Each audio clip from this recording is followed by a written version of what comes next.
പുള്ളിയും ഞാനും കൂടെ റെയിൽവേയിലെ ഒരു ബോഡി ഇൻക്വസ്റ്റ് ചെയ്യാൻ രാത്രി ടോർച്ചടിച്ച് കാല് കഴുകുമ്പോഴാണ് കാണുന്നത്. ചാണാനല്ല പറ്റിയിരിക്കണത്, ചോരയിലായിരുന്നു ചവിട്ടിയത്. ചോരയല്ല, തലച്ചോറിൽ ചവിട്ടി. രാത്രി വീട്ടിൽ വന്നു കഴിഞ്ഞിട്ടും കാല് കഴുകിയിട്ടാണെങ്കിലും ആ ബ്ലഡിൻ്റെ മണം ഇപ്പോഴും നമ്മളെ മനസ്സിലേക്ക് വരികയാണ്. ആദ്യമായിട്ടൊരു പോസ്റ്റ്മോർട്ടം കണ്ടപ്പോൾ എന്തായിരുന്നു തോന്നിയത്? ആലപ്പുഴ മെഡിക്കൽ കോളേജിൽ ചെന്നതിന് ശേഷമാണ് പറയണത് ഇത് പോസ്റ്റ്മോർട്ടമാണ് വീഡിയോ എടുക്കേണ്ടത്. ചേർത്തല താലൂക്കിൽ ഈ ഫോട്ടോഗ്രാഫി ഇതിലേക്ക് വരാനായിട്ട് ആരുമില്ലായിരുന്നു.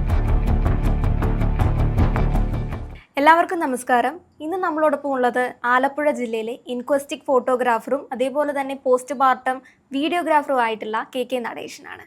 നമസ്കാരം സർ. നമസ്കാരം. ഇൻക്വസ്റ്റിക് ഫോട്ടോഗ്രാഫി എന്നൊക്കെ പറഞ്ഞു കഴിഞ്ഞാൽ കുറച്ചുകൂടെ ഒന്ന് മലയാളത്തിൽ പറഞ്ഞു കഴിഞ്ഞാൽ മൃതദേഹങ്ങളെ ഫോട്ടോ എടുക്കുക. ഇതൊക്കെയെന്ന് വെച്ചാൽ ഞാൻ അടുത്ത കാലത്താണ് ഒരു ഇൻക്വസ്റ്റിക് ഫോട്ടോഗ്രാഫറായിട്ടുള്ള ഷൈജ ചേച്ചിയോട് ഒന്ന് സംസാരിച്ചിട്ടുണ്ടായിരുന്നത്. അപ്പോൾ ചേച്ചിയോട് സംസാരിക്കുന്ന സമയത്ത് തന്നെ ഇപ്പോൾ ഈ ഡെഡ് ബോഡീസിനെയൊക്കെ നമുക്ക് കാണുമ്പോൾ തന്നെ ഒരു എന്താ പറയുക, ഒരു നെഗറ്റീവ് അല്ലെങ്കിൽ ഒരു വിഷമമാണ്. നമ്മുടെ ഒരു പ്രത്യേകിച്ച് അറിവില്ലെങ്കിൽ പോലും, അറിയാത്ത ഒരാളാണെങ്കിൽ പോലും അങ്ങനെ ഒരു വിഷമമാണ് തോന്നാറുള്ളത്. ഇപ്പോൾ ഒരു 40 വർഷമായിട്ടുണ്ടല്ലേ ഈ ഒരു ഫീൽഡ്.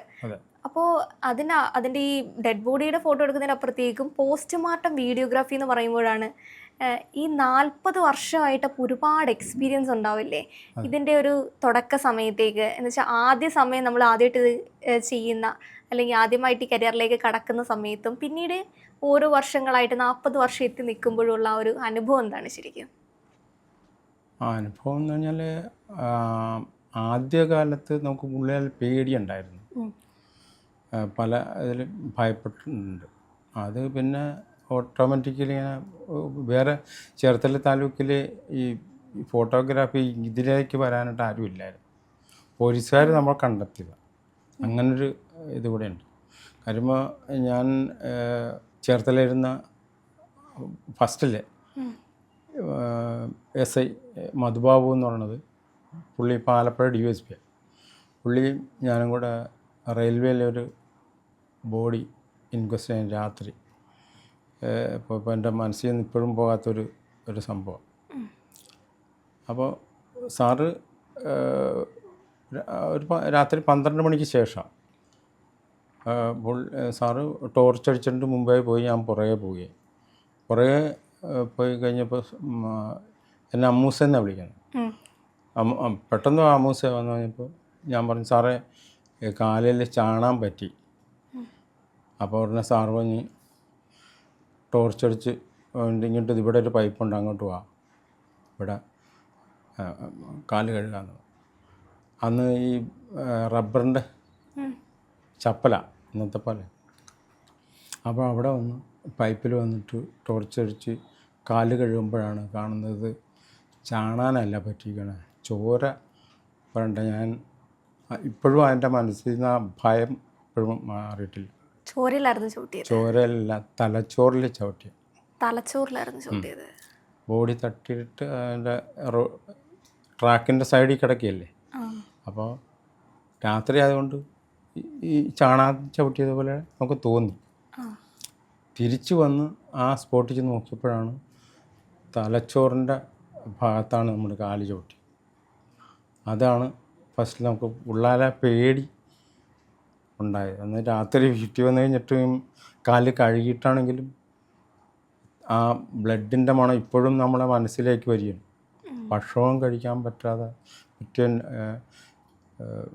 ഓരോ ദിവസം തോറും ഈ മണവും മാറാത്ത രീതിയിൽ കാല് എത്തോരം കഴിയാലും അത് ഉള്ളിലിങ്ങനെ കിടന്നു. അത് ഏത് കാലഘട്ടമായിരുന്നു? ഈ പറഞ്ഞ 90 ചേർത്തല SI ആയിട്ടിരിക്കുന്ന സമയമാണ്. അപ്പോൾ സാറ് അതിന് വേറെ 2 കോസ്റ്റ്യൂമുകൾ മാത്രമേ ഉള്ളൂ, വേറെ ഇന്നത്തെ പോലെ ഒരുപാടൊന്നും പേരില്ല. അതാണ് എൻ്റെ ഉള്ളിൽ കിടക്കുന്ന ഒരു സംഭവം. ആദ്യമായിട്ട് ഫോട്ടോ എടുത്തത് എന്തായിരുന്നു? ആദ്യമായിട്ട് ഫോട്ടോ അത് ഞാൻ ഓർക്കുന്നില്ല, ആയിരക്കണക്കിന് ഫോട്ടോ ഞാൻ എടുത്തിട്ടുണ്ട്. അല്ല, ആദ്യം തന്നെ പറഞ്ഞല്ലോ ചേർത്തല താലൂക്കിൽ തന്നെ ഈ ഫീൽഡിലേക്ക് എത്താൻ പേടി ഉണ്ടാവും എന്നുള്ളത്. പൊതുവേ നമുക്കാണെങ്കിലും ഒരു ഭയം, ഒരുപാട് ഭയമുള്ള ആൾക്കാരുണ്ട്. അതേപോലെ തന്നെ ഈ മരണസ്ഥലത്തേക്ക് പോവാൻ തന്നെ ഒരു മൂടാപ്പായിരിക്കും പലപ്പോഴും. അങ്ങനെ നമ്മുടെ മനസ്സിൽ അങ്ങനെയുള്ളൊരു ഇതുണ്ട്. ഇപ്പോൾ വർഷങ്ങളായിട്ട് ഇത് ഫോട്ടോ എടുക്കാമെന്ന് പറയുന്ന സമയത്ത് ഇപ്പോൾ നമ്മൾ ആദ്യം എടുക്കുന്ന സമയത്താണെങ്കിലും ഇത് ഇങ്ങനെ ആഗ്രഹിച്ചിട്ടായിരുന്നു ഈ കരിയറിലേക്ക് വന്നത്? അല്ലല്ല അല്ല. അല്ല, ഞാൻ ആർട്ടിസ്റ്റും ക്ലേ വർക്കൊക്കെ പഠിച്ച് ആ ഫീൽഡിൽ നിൽക്കുകയായിരുന്നു. ക്ലേ വർക്ക് പഠിച്ച ഒരാൾ ഇതിലേക്ക് എത്തി. അതെ, അപ്പോൾ ക്ലേ വർക്കും ആർട്ടിസ്റ്റും കൂടിയാണ്. ഞാൻ സഖി വീക്കിലിയിൽ ആർട്ടിസ്റ്റായിട്ട് വർക്ക് ചെയ്തിട്ടുള്ള ആളാണ്. അപ്പോൾ അങ്ങനെയൊക്കെ അതിലേക്ക് വന്ന കൂട്ടത്തിലാണ് ഇപ്പോൾ ഒരു സാഹചര്യത്തിൽ നമ്മുടെ ഈ ഫോട്ടോഗ്രാഫിയിലേക്ക് വന്നത്.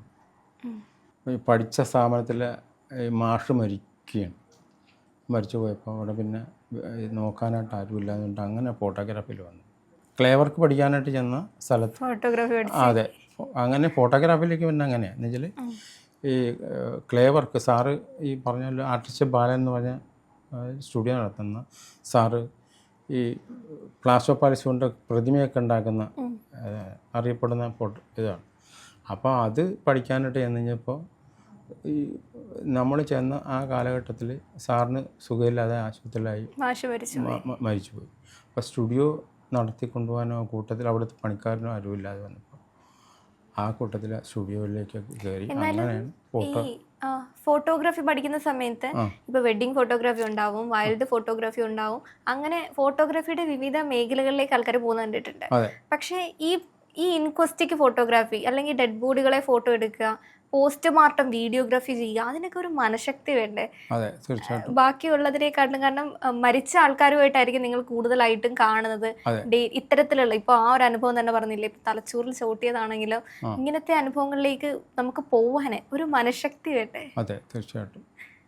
മനഃശക്തി അത് ഓട്ടോമാറ്റിക്കലി നമ്മളിങ്ങനെ ചെയ്ത് വേറെ ഫോട്ടോഗ്രാഫർമാരില്ല ഇതിനകത്ത് വരാൻ. ഇപ്പോഴും പേടിക്കുന്ന ആൾക്കാരാണ്. അപ്പോൾ ഈ പോലീസുകാർക്ക് തന്നെ ഇങ്ങനെ കൊള്ളാം എന്ന കാര്യം പറയാതെ തന്നെ എനിക്കിപ്പോൾ ഇത്ര വർഷത്തെ ഇതിനുള്ളിൽ ഈ ഇൻക്വസ്റ്റിന് വന്നു കഴിഞ്ഞാൽ എങ്ങനെയൊക്കെ എടുക്കണം, ഏത് രീതിയിൽ എടുക്കണമെന്ന് നമുക്ക് കാണാപ്പാടായി. ഇപ്പോൾ ഇതായിട്ട് പറയാനല്ല, ഇപ്പോൾ ഇൻക്വസ്റ്റ് ചില സാർമാർക്ക് വന്നു കഴിയുമ്പോൾ അതിൻ്റെ പറഞ്ഞു കൊടുക്കാനായിട്ടുള്ള ഇതുണ്ടല്ലോ, അതുവരെ നമുക്ക് മനപ്പാടായിട്ട് കിട്ടിയിട്ടുണ്ട്. അപ്പോൾ അത് നമ്മൾ ചില സാർമാർ പറയും, അമ്മൂസെ ഒന്ന് പറഞ്ഞേക്കണം കേട്ടോ എന്ന് പറയുമ്പോൾ ഞാനാ പറയുന്നത്. ഈ പോസ്റ്റ്മോർട്ടം അതിൻ്റെ വീഡിയോഗ്രാഫി എടുക്കുന്ന സമയത്ത് ശരിക്കും ആദ്യമായിട്ടൊരു പോസ്റ്റ്മോർട്ടം കണ്ടപ്പോൾ എന്തായിരുന്നു തോന്നിയത്? ആദ്യമേ ഉള്ളിലെ ഒരു അത് വർഷോർമ്മയില്ല, എന്നാലും ഉള്ളിലൊരു അവിടെ ചെന്ന് കഴിഞ്ഞപ്പോഴാണ്, ആലപ്പുഴ മെഡിക്കൽ കോളേജിൽ ചെന്നതിന് ശേഷമാണ് പറയണത് ഇത് പോസ്റ്റ്മോർട്ടമാണ് വീഡിയോ എടുക്കേണ്ടത്, മറ്റേ ഇൻക്വസ്റ്റ് അല്ല. ഇൻക്വസ്റ്റും മറ്റേ പോസ്റ്റ്മോർട്ടം രണ്ടാണ്. പോലീസിൻ്റെ ഇതിന് ഇൻക്വസ്റ്റ് എന്ന് പറയുന്നത് കുറച്ച് ഫോട്ടോ അത്യാവശ്യമുള്ള കാര്യങ്ങൾ അങ്ങോട്ടും ഇങ്ങോട്ടും ചെയ്യുക. ഈ പോസ്റ്റ്മോർട്ടം വീഡിയോ എടുക്കണമെന്ന് പറഞ്ഞു കഴിഞ്ഞപ്പോൾ അവിടെ ചെന്ന് കഴിഞ്ഞപ്പോൾ പിള്ളേരൊരു പേടിയുണ്ടായിരുന്നു.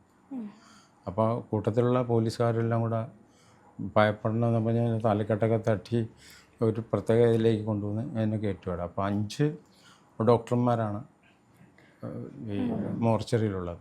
അതിൽ 5 പോലീസ് സർജൻ ഡോക്ടർ രമയായിരുന്നു, ജഗദീഷ് സിനിമാടൻ ജഗദീഷിൻ്റെ വൈഫ്. അപ്പോൾ അവരുടെ കൂട്ടത്തിൽ ഞാൻ 3 തവണ ഞാൻ പോസ്റ്റ്മോർട്ടം വീഡിയോ എടുത്തിട്ടുണ്ട്. അത് സാധാരണ നമ്മൾ ആ നിൽക്കുന്ന ഡോക്ടർമാരും ഞാൻ ഉൾപ്പെടെയാണെങ്കിലും ഉള്ളാലെ പേടിയുള്ളത് എനിക്ക് മാത്രമേ ഉണ്ടാവുള്ളൂ. കാര്യം ഈ ക്യാമറാമാൻ നോക്കുമ്പോൾ ആ ഫ്രെയിമിൽ കൂടെ മാത്രമേ ഈ ബോഡി കാണാൻ പറ്റുള്ളൂ.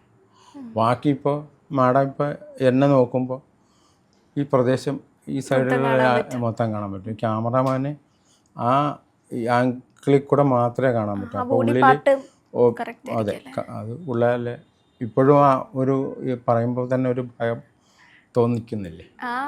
അത് ആരുടെ ബോഡിയായിരുന്നു? പുരുഷനോ സ്ത്രീയോ അങ്ങനെ ആരെങ്കിലും ഓർമ്മയുണ്ടോ? പുരുഷനായിരുന്നു. അത് കൂടുതലും ഈ ആ വീഡിയോ എടുക്കേണ്ട സാഹചര്യം എന്ന് പറഞ്ഞാൽ സംശയമായിട്ടുള്ള മരണം നടക്കുമല്ലോ, അങ്ങനെയുള്ള ബോഡിയാണ് കൂടുതലും പോസ്റ്റ്മോർട്ടം നമുക്ക് വീഡിയോ എടുക്കും. ഈ തെളിവിന് വേണ്ടി. അതെ.